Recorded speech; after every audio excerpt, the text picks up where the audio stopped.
Hey, blessings. Welcome to today's daily devotional where we look at God's Word and we take away the law enforcement specific lesson that we find in God's Word.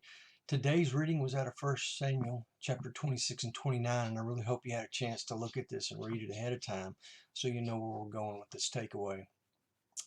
Today we get right back into seeing Saul and his spear. And if you remember from one of our previous devotions, we talk about the spear and how important it was to Saul and how Saul um, looked to it for his protection instead of looking to God for his protection, that he put too much um, of his faith in this spear. Um, so let's look at chapter 26 and see how the spear comes back into play today. Um, we see David on the run from Saul. Saul's chasing him again, even after he had kind of given David a reprieve and gone back home. Now he's back after him again. Um, David, of all people, knows the significance of this spear that belongs to Saul. But today the spear really betrays Saul because David has snuck into his camp and he's trying to locate Saul. And we assume it's for the purpose of killing Saul.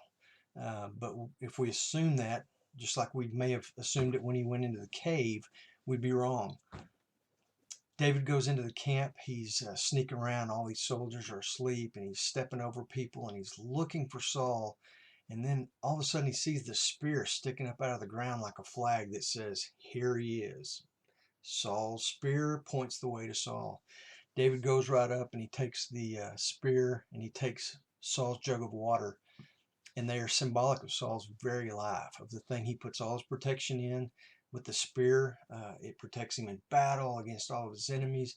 And the jug represents water, or not represents, it is water, but water represents his life. He's in the desert and he's going to need water to survive. So David takes away those two things and goes back up on a mountain, and he calls to Saul and he says, "Hey, I've got these two things, very important to you."